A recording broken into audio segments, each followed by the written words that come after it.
यात्रा सद्भाव यात्रा है जी, भाईचारे के लिए, छत्तीस बिरादरी के भाईचारे के लिए, कौमी एकता के लिए। जो बीजेपी जिसको तार तार करना चाहती है अपनी सिर्फ राजनीति जमाने के लिए हरियाणा में, और राजनीतिक तौर पर उनको कामयाबी मिली भी है। हमारी जो टैगलाइन है वो है कांग्रेस का हाथ भाईचारे के साथ। तो इस यात्रा के माध्यम से ना सिर्फ हम लोगों में संदेश लेके जा रहे हैं, बल्कि यदि पार्टी को भी इस नाते मजबूती और दे सकें जिससे कांग्रेस का जो गठ है लोगों के साथ वो और सशक्त हो। और क्योंकि एक लंबी लड़ाई है, लंबा संघर्ष है, ये बीजेपी के साथ लड़ाई कोई ऐसा नहीं है कि ये सिर्फ एक इवेंट तक या एक चुनाव तक भी सीमित होगी। ये एक लंबी जद्दोजहद है, तो इसको उसी सूरत में इसको देखना होगा। और हमारी तरफ से एक प्रयास है कि पार्टी में और मजबूती आए। हालांकि मेरा तो अभी भी मानना है कि 3 हार भले ही हुई हैं चुनाव में, लेकिन आज भी कांग्रेस सबसे मजबूत राजनीतिक दल है हरियाणा में। मजबूती एक वो होती है जो दिखती है, एक वो होती है जो सही मायने में होती है। ये जो करीब करीब 1/4 विधायकों ने या तो सीधा सीधा दगा किया है या अंदर खाते कुछ किया है, इसको पार्टी को बहुत सीरियसली देखना चाहिए। और सिर्फ इसमें अनुशासन की कार्रवाई जो है वो ठीक है, जो क्रॉस वोटिंग जिन्होंने की है, जिनके नाम आए हैं, उनके ऊपर तो होगी, लेकिन पार्टी को अंदर से ये समीक्षा भी करनी चाहिए कि जिम्मेवारी तो कहीं फिक्स हो ना। जिम्मेवारी असेंबली के चुनाव की आज तक नहीं हुई है, और इसी तरह से अभी राज्यसभा का चुनाव है। अभी तक चर्चा सारी की सारी इस बात पर केंद्रित है कि जिन लोगों ने पार्टी के साथ और अपने लोगों के साथ दगा किया है उन पर कार्रवाई हो, लेकिन जिनकी जिम्मेवारी है उनसे भी तो सवाल जवाब होने चाहिए। आप राहुल गांधी जैसे मिलते हैं बार बार, तो बताते थे कि ये सिस्टम चल रहा है, आप तो ये कह रहे हैं कि जिम्मेवारी होनी चाहिए। जब मिला था, जब राज्यसभा चुनाव थोड़ी हुआ था, और मैं पार्टी में उस सूरत से नया हूँ कि मैं आते ही लोगों के बारे में ऐसी बातें करने लग जाऊँ कि उनको ये लगे कि ये मुसीबत पैदा करने के लिए एक और आगे खड़ा हो गया। तो इसलिए मैं अपनी बातें थोड़ी सीमित रखता हूँ। अच्छा, पिछले विधानसभा चुनाव में काफ़ी उम्मीदें थी कांग्रेस को, कहाँ चूक कहाँ रही? एक तो बीजेपी राष्ट्रीय स्तर पे वोट चोरी करने लग रही है। इस चीज़ को आप गांठ बांध लो, क्योंकि इस चीज़ का जो फुटप्रिंट है वो राष्ट्रीय स्तर पे हो चुका है। चाहे महाराष्ट्र था, चाहे कर्नाटक था, चाहे हरियाणा था, चाहे उसके बाद बिहार था। और जिस प्रकार से SIR की कार्रवाई हो रही है, एक ऐसा देश जिसके अंदर आबादी तो 140 करोड़ हो रही है, निरंतर बढ़ रही है, और आपकी वोट जो हैं वो हर प्रदेश में ही कटने लग रही हैं। आप कौन सी वोटर लिस्ट तैयार कर रहे हो, मुझे तो समझ में नहीं आ रहा। मैं समझ सकता था यदि आप कुछ स्टेट्स में जहाँ पे लेबर जा रही है वहाँ की वोटर लिस्ट में उफान होता, और जहाँ से वो निकल रहे हैं वहाँ की वोट कट रही होती, मैं समझ लेता। लेकिन इस समय तो अक्रॉस द बोर्ड सिर्फ डिलीशन हो रहा है। बिहार, UP, तमिलनाडु, आपका महाराष्ट्र, कल को हरियाणा का नंबर भी आएगा। तो मुझे तो समझ में नहीं आ रहा किस प्रकार की ये कार्रवाई होने लग रही है, क्योंकि वोट का अधिकार मेरा आपका सबका है। उसके लिए यदि ये हमको नागरिकता का सबूत देने पर बाध्य करेंगे तो ये तो भाई लोगों की वोट काटने का तरीका है। वोट का अधिकार बिल्कुल उसी तरह से है कि एक जायज़ आदमी की वोट नहीं मिस होनी चाहिए, भले ही 2-4 एक्स्ट्रा नाजायज़ की वोट बन जाए। जैसे कानून में कहते हैं ना कि कुछ अपराधी भले ही छूट जाएं, लेकिन निर्दोष जो है उसको सज़ा नहीं होनी चाहिए। वोट का भी उसी तरह का है, और ये तो वोट के अधिकार को ऐसे इलेक्शन कमीशन ट्रीट कर रहा है जैसे इसमें कुछ है ही नहीं। आज ही खबर आई है UP में संभावित डिलीशंस, UP में बंगाल में संभावित डिलीशंस 90 लाख वोट कटेंगी। आप सोच सकते हैं जिस प्रकार का इलेक्शन कमीशन का रवैया है, वो 90 लाख कहाँ काटेंगे। सर, नेताओं को एकजुट करने का फॉर्मूला क्यों नहीं लाती कांग्रेस? आपके पास हो तो आप बता दें। आप कांग्रेस, हम तो पत्रकार हैं, आप कांग्रेस नेता, तो आपने एक का है सब नहीं हम लोग राजनीति तो आप लोगों ने करनी, हमने क्या करनी है? हमने राजनीति नहीं करनी।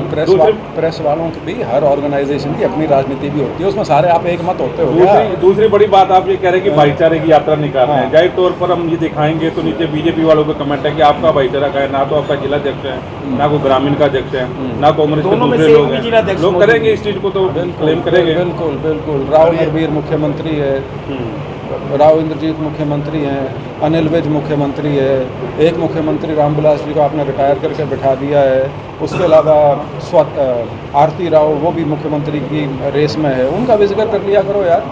सर वो जब मिलते हैं उनसे भी बात करते हैं, उनसे बात होती है। कहाँ होती है? हमने तो हमको तो नजर आती नहीं। आज भी राव नरवीर सिंह कह रहे हैं मैं कांग्रेस का हूँ, कांग्रेस का याद आता है मेरे को। हमको तो नजर पूरे कभी हरियाणा में आप जा रहे हैं, मुख्य मुद्दे और मुख्य समस्याएं क्या लगती हैं कि जो अछूत है? सरकार लगातार दावा करेगी हर वर्ग के लिए अपना, आपको क्या लगता है धरातल पर आपकी यात्रा? धरातल पे आप जिस मुद्दे की बात करना चाहो मैं उदाहरण के साथ उसका जवाब दे सकता हूँ। मुख्यतः लोगों से आप बात मुख्यतः लोगों से बात करो, ये बेरोजगारी जो है इतनी घातक स्थिति में पहुंच चुकी है और हम आंखें मूंदे हुए हैं उसके ऊपर।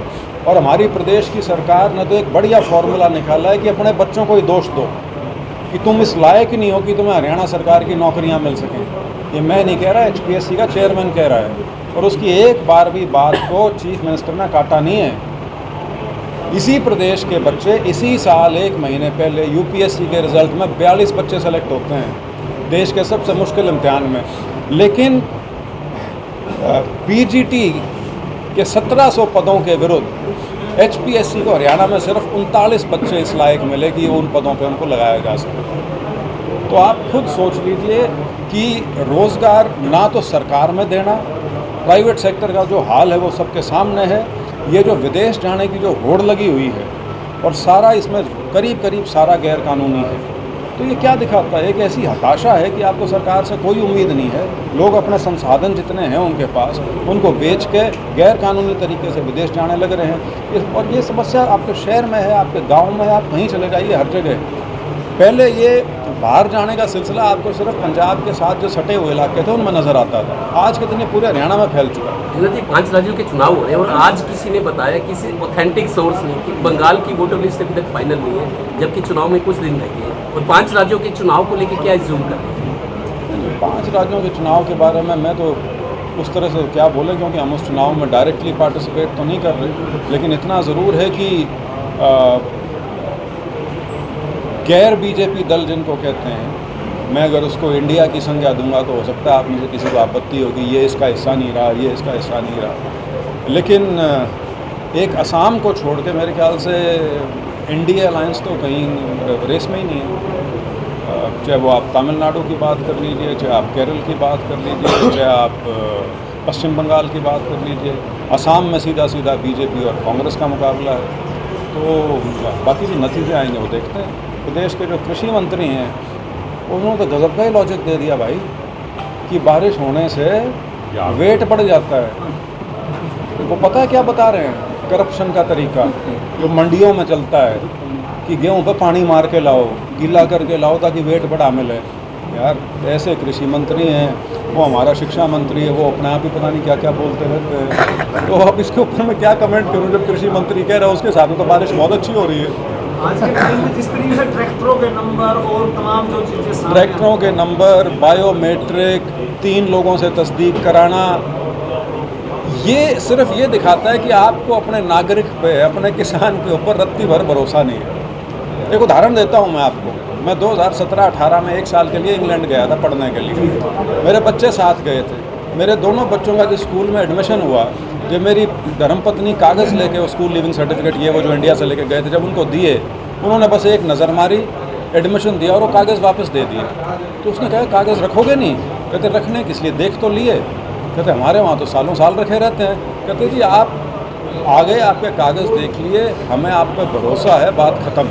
हम अपने सिटीज़न को शक की निगाह से नहीं देखते, हम यहाँ अपने सिटीज़न को शक की निगाह से देखते हैं। आज तक वो जो अंग्रेज़ वाला सिस्टम है, सरकार ही हमारे किसानों को चोर मान रही है। राजनीति में आएंगे तो योग्य कहाँ जाएंगे, और योग्य जब पीछे हट जाएंगे तो अयोग्य ही आएंगे।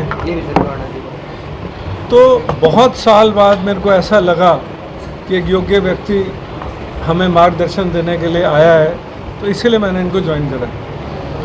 अब अगर ये चलेंगे तो मैं भी चलूँगा, नहीं चलेंगे तो वापस, सीधी सी बात है। लेकिन आप इनके साथ ही चलेंगे? बिल्कुल चलूँगा, 100% चलूँगा। आज यात्रा में क्या बाजारों में निकले हैं, क्या व्यापारी से बातचीत हुई? कुछ एक्चुअली पता है क्या है, कल शाम को 5 बजे हमें पता लगा, जो कांग्रेस के शहरी जिला जिन्होंने ड्यूटियां ले रखी थी वो सारे हाथ खड़े कर गए। तो चौधरी बीरेंद्र सिंह जी ने कहा भाई बलबीर शाह के साथ ही चलेंगे हम, देखी जाएगी जो होगा। उनका यही था कि बलबीर शाह से चलोगे तो हम साथ नहीं चलेंगे। ठीक बात, तो कोई बात नहीं। तो मैंने भाई साहब की नॉलेज में डाला, कहता है जी 2 आदमी हो चाहे 4 हो, हम चलेंगे ज़रूर। मेरे को एक व्यापारी वर्ग के ऊपर कितना शिकंजा कसा हुआ है और कितने लोग, आपको पता ही है, यहाँ तो वैसे ही सारे व्यापारी वर्ग है, बट बहुत अच्छा रिस्पांस मिला है और जैसे जैसे हम आगे चलेंगे और अच्छा रिस्पांस मिला है। बाज़ार का जिक्र आया, वो हम शहर में थे इसलिए बता रहा हूँ। 2 जगह मेरे साथ ये अनुभव हुआ, एक जींद में और एक कुरुक्षेत्र में। आम धारणा ये है शहरी इलाका और उसमें भी बाज़ार बीजेपी के पक्ष के हैं, लेकिन हमारे कार्यक्रम बहुत अच्छे हुए। तो मैंने 1-2 जगह पूछ लिया रुक के, मैंने कहा यार कारण तो बताओ। तो उन्होंने ये कहा जी कानून व्यवस्था की स्थिति पिछले 2.5 साल में जो हरियाणा में गत बनी हुई है, ये स्थिति 2004 से पहले भी इतनी बुरी नहीं थी जितनी आज तक है। और करते किसी भी व्यापार के लिए, धंधे के लिए, कारोबारी के लिए, दुकानदार के लिए पहली कंडीशन जो है वो एक शांति का माहौल है, एक क्राइम जहाँ पे कम से कम हो सके, एक ऐसी व्यवस्था होनी चाहिए जहाँ कानून व्यवस्था जो है उसको कड़ाई से जिसका पालन किया जाता हो। और वो पिछले क्या उन्होंने खास 2.5 साल का, अब कुरुक्षेत्र है वो हरियाणा के सबसे ज़्यादा शांति प्रिय जिलों में गिनती होती थी। पिछले 1.5 साल में मेरे ख्याल से प्रदेश में सबसे ज़्यादा क्राइम जो है, सबसे ज़्यादा फिरौती की घटनाएँ और ये शूटिंग की वारदात ये कुरुक्षेत्र में होने लग रही हैं और सरकार का कोई ध्यान ही नहीं है इसको। इस देखो श्याम सिंह जी की तो बता दी बलजिंदर सिंह ने, बताने आए हैं कि हमारे वाले तो कल आएंगे, ठीक है ना। उससे पहले शैलजा जी आई थी परसों ग्राउंडा में। अब जो असली समस्या है वो मैं बताता हूँ आपको। भी ठगी बग्गी ये जो मंडियों में हुई है किसने करी है? किसानों ने करी है क्या? आप बताओ, सारे पत्रकार बैठे हो, ये सवाल पूछना सरकार कोई आए, कोई ठगी तो अफसर करेंगे या सत्ता में बैठे हुए लोग करेंगे और उसकी सजा भुगतेगा किसान। किसान का तो अंगूठा लगवाओगे, उन अफसरों के अंगूठे कहाँ गए? और उन अफसरों की प्रक्रिया को ही मंत्री जी मान्यता दे रहे हैं भी पानी डाल के वजन बढ़ा लो, घाटा पूरा हो जाएगा। जो अनाज, जो जीरी का धान घोटाला हुआ है, इस घोटाले का कभी कोई रिजल्ट नहीं आया। एक घोटाला 2020 में भी हुआ था, 19-20 में, जब मैं एमएलए बना। मैंने पार्लियामेंट में भी उठाया था। हाँ, इन्होंने पार्लियामेंट में उठाया, वो मुद्दा मैंने उठाया।